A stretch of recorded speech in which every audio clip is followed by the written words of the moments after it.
Good morning, everyone. Psalm 131 says this: O Lord, my heart is not lifted up, my eyes are not raised too high.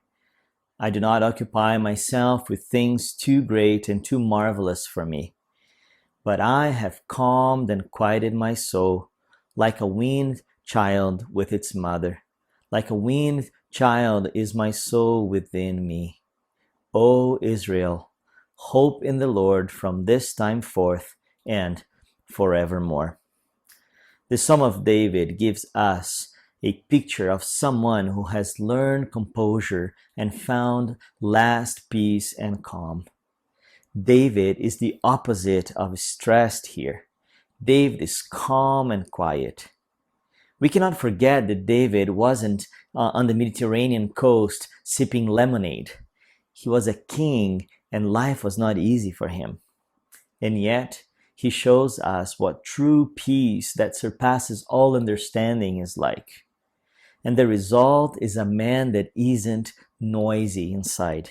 He's not obsessed or on edge. His to-do list and the pressures of life doesn't consume him. Failure doesn't haunt him, and anxiety isn't spinning him into free fall. David is quiet. But how?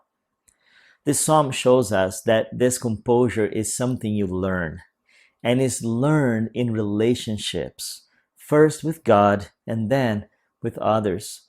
It's not an accidental thing, but a conscious effort. In verse 1, David knows and he's humble.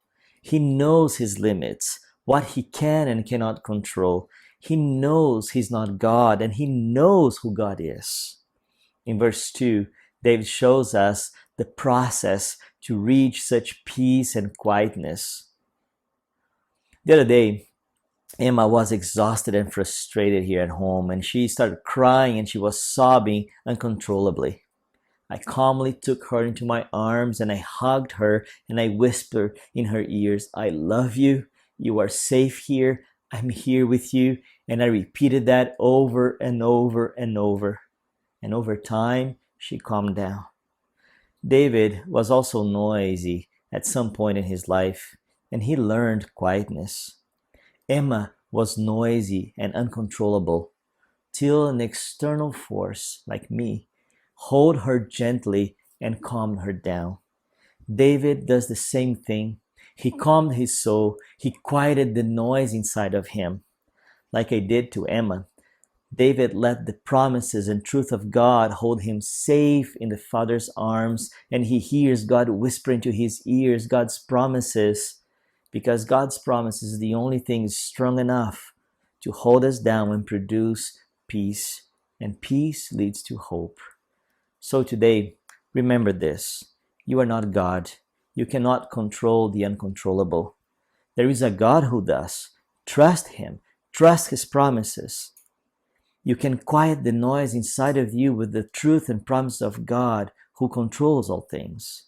Then, because of that, you can renew hope inside of you for today, because we don't have tomorrow. And God is whispering to your ears today, I'm here. You are safe. You can trust me.